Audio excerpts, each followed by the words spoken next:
Hi, and if you are an older endurance runner and you're struggling now with getting the very best out of your running as you age, and you wonder if motivation is the thing that might be holding you back and how you can move forward, this video is for you. Let me ask you, what if your mindset as you get older was deeply connected with the results you were getting? Too many runners ignore this connection, and it's one of the key areas I work with runners when I first begin coaching with them. First of all, I want to share what I call the motivation illusion.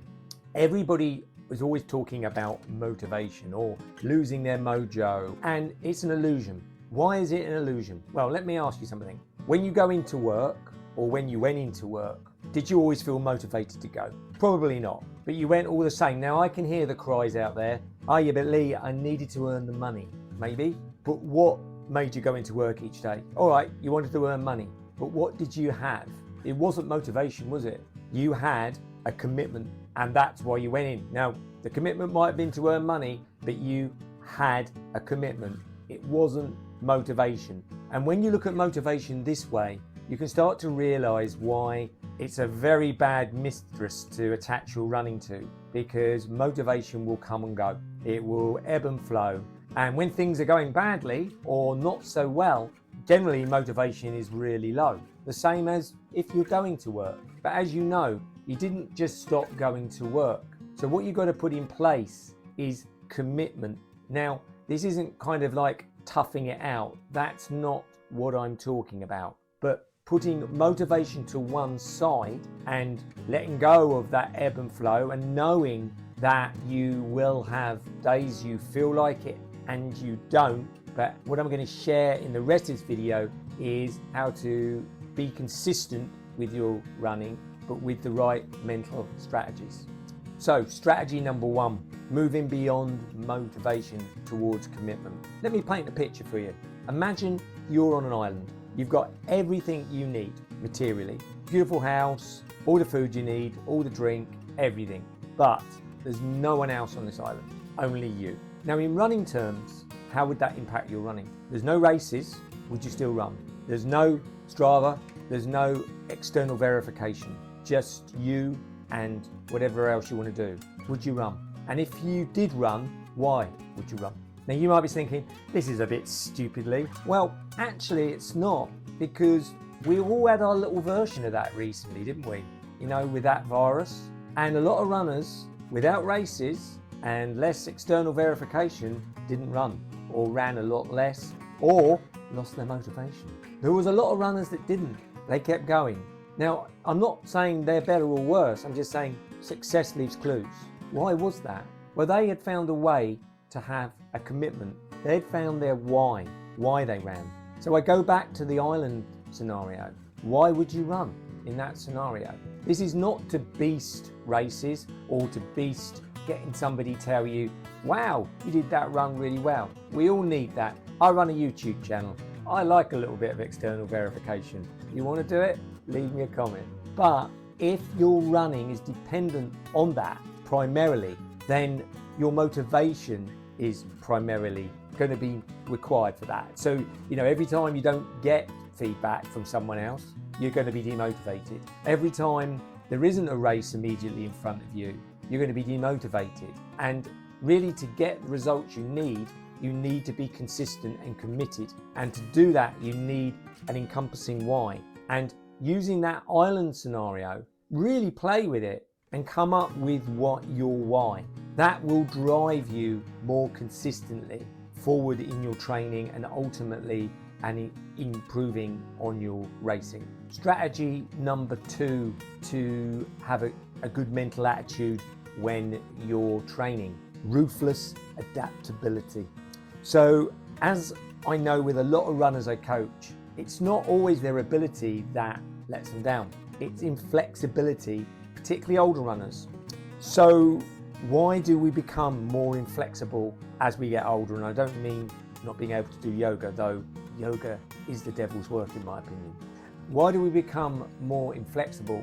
Because we are faced with the unknown, and we have got a whole Rolodex of the past as an older man or a woman. And even though what we might be doing now might not be working as well, it has worked in the past.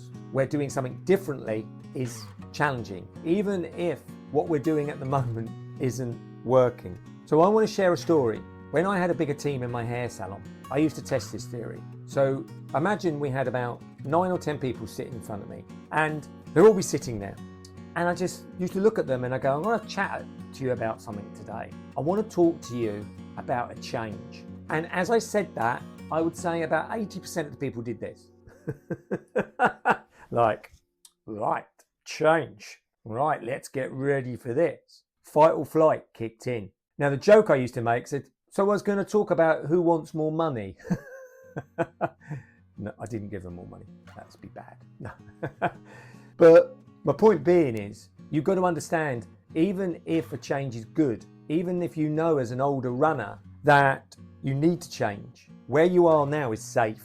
Where you are going in your brain is unknown, and your brain does not like unknown. So as I say, the most successful runners I coach, they are the most adaptable. And I have a way of kind of outlining how they do that, though they may not be aware of it. So I'm going to share that with you. How to become more adaptable. First of all, remember that running is a bit like life. Running is a problem to solve. Life is a problem to solve. And no problem we've ever had just solved itself. The problem is that when we are committed to our running and we have a problem, weirdly, as I've mentioned earlier, we tend to think we'll just carry on doing the same and hopefully it will change. But keep doing the same thing, as we know up here, will only get us the same results. But that doesn't stop us emotionally quite often doing that. So we need to adapt. But how do we adapt? Well, first of all, we have to acknowledge that the reality of the situation. If we carry on fighting reality, it's a bit like King Canute, or was it Canute? Just sitting in the sea, hoping to try and stop the tide coming in. All he was going to do was going to get wet. All you are going to do if you resist reality is that reality is going to wash over you in the end. So the first step out of I call them the 4 A's, is accept. Now, a lot of people look at acceptance as a passive thing, but radical acceptance is not that. It is really accepting the problem, owning it, not blaming, but owning the situation where it is, and really being able to say to yourself, the reason I'm struggling with, and you know what it is. You accept the reality. Then you assess that and look at it and say, what is his warts and all, and assess the situation, and then look at what you need to do differently, and then adapt. Start taking that action, and that's the 4th A, taking action. So accept the reality, assess the situation, adapt to the situation, and if you don't know how, get a support group that can help you adapt, or a running club, or someone that can see your shadow, because you might not be able to see yours. No more than I can see my shadow. I'm a running coach. I know how to create a plan. I know the right intentions I need to run. But do I know all my faults? Not really. That's why I still have a coach, even as a coach. Next strategy is listen to your body. Now, everybody and his friend says, listen to your body. And most of us don't do it. We say it a lot, don't we? I'm going to listen to my body. I'm just going to go out for a run and batter myself. What does listening to your body actually mean? The way I look at it is there's a gap between where you are, where you want to go, and there's that gap. Obviously, you've got to create a training plan that solves that problem, that gap. That's what the training plan is, a problem solver. You're here, you want to go here, the plan bridges that gap.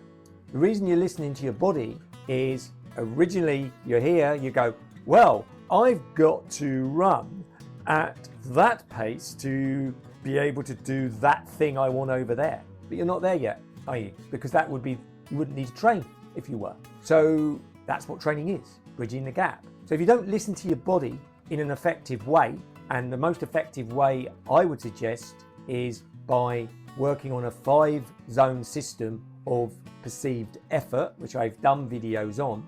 What you're going to do, because our egos are strong, our egos set the goal, but then they meddle in our daily training. Our egos should be kind of like, what's the goal? go and sit in that corner for 6 months while I get into process. But no, that doesn't work that way. What happens is the ego's there going, you're running this slow? You're never going to be able to do that marathon running this slow. Go on, speed it up. Come on, nearer to race pace. And you go, oh, okay. And off you go. And then your breathing's out of whack. And you're, oh, this is hard work. I'm never going to be able to do it. Oh, I'm so demotivated. I'm rubbish. The other day, we had a runner that was in that exact scenario. And I said, I'm going to tell you something profound. And she said, what? I said, slow down. That was it. What a great coach am I, eh? Loving her running now. Absolutely amazing. How I never realised I could run so far if I just slowed down a bit. I'm not mocking her. I'm making a point. How did you get there? By listening to her body. By a system of listening to your body. Not just going, yes, I'm still breathing. I'm listening. I mean a system of listening to your body. A 5-zone system that you know you should feel a certain way whilst you're running. And if you don't feel that way, in the majority of cases, you're working too hard because your ego's going, this is where you are, this is where I want to go, you should be there now. But you're not, are you? That's the reality of the process. And if you kid yourself that you are, you will get demotivated. You will start to doubt that you could get there. And in a lot of cases, you will give up when you could have got there, which as a coach always pains me greatly. And finally, be curious. Now, I know, sounds a bit new agey, doesn't it? Oh, good grief, Lee saying, let's be curious. What does he mean? Well, what I mean is, you've got the goal. You've got your little ego on your shoulder going, go on. You're going to run that marathon, half marathon or whatever it is in whatever time. Go on, that's the goal. But egos aren't very good at seeing your progress because they're just looking at that race. That's where we're going. Don't need to worry about anything else. But you need fuel. You need physical fuel and you need mental fuel. What's the mental fuel, you may be asking, Lee? Sounds intriguing. The mental fuel is encouragement of either external, hey, you did great on Strava or somewhere else, or the internal fuel of recognizing you're progressing. Whatever those benchmarks are, I call them stepping stones. Imagine you're on one side of a riverbank, where you are now as a runner, and the other side of the riverbank is the race. Your ego would go, swim! And you're like, am I ready to yet? Doesn't matter. Doesn't matter. You're better to have tried to get there as quick as you could than to actually go downriver a bit and go across those stepping stones. And every stepping stone is a progress point. And that's the fuel that you have. But runners aren't very good at recognizing that. That's one of the things when I coach runners, like, well, this didn't go right, that didn't go right, this didn't go right. But every week I'm like, so what worked this week? And if you say nothing, I'm going to keep asking you until you come up with something. Because even when things aren't going great, remember the bit we said about the 4 A's earlier? There's something to be said about that. Well, you overcame a problem. You didn't get stuck. It slowed you down, but it didn't stop you. That's life. We all know, as older runners, life is a bit of a problem. But the more we solve it, the further we get. But the thing is, if all you're doing is solving problems, that gets a bit of a grind, doesn't it? It gets a bit heavy. Oh, every time I go out running, it's just another problem. Oh, so the fuel is, but do you know what? Last week, I achieved that. So what mechanism do you have in place for that? I mean, when I coach runners, one of the mechanisms we've got is daily feedback. So, somebody does a run, they put a comment on it, or I see something, I put a comment on it. I call that micro feedback. Then we have what I call macro feedback.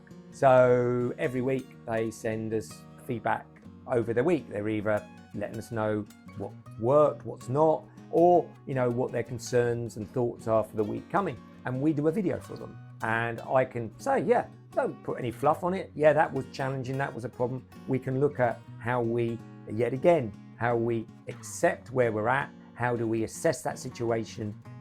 How do we adapt to it? And how do we take action to move on as quickly as we possibly can? But also, had you noticed that? Had you noticed this? No?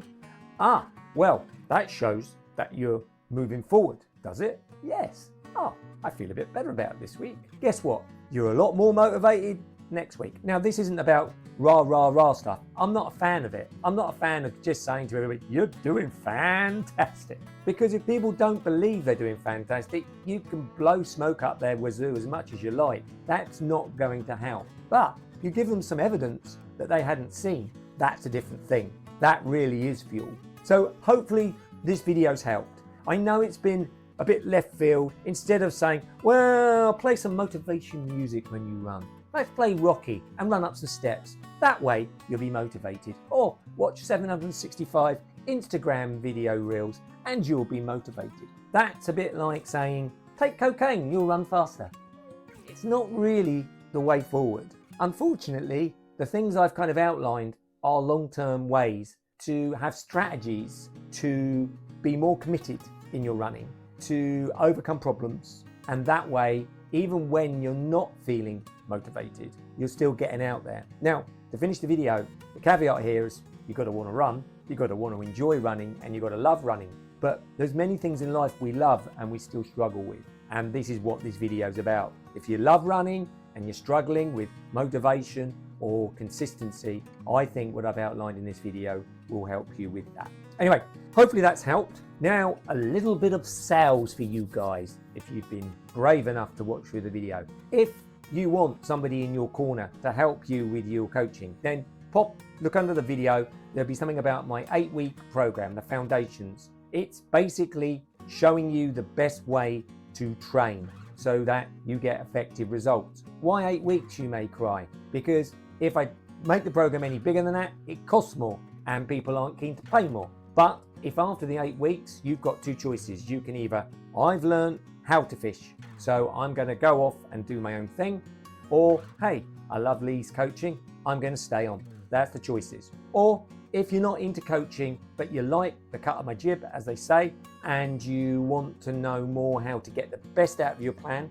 then I do a thing called the Marathon Maximiser Audit, where I basically look at your present plan, look where you want to go, see where the gaps are, look at the issues that you might be having with your training. We do this by a detailed questionnaire, and then I would create a video showing you what changes and how the changes you'd have to make to get the very best from your generic training plan. Anyway, that's enough for me. If you want to kind of boost my ego, please comment below if it can be nice, and I'd love to hear from you. Anyway, bye for now.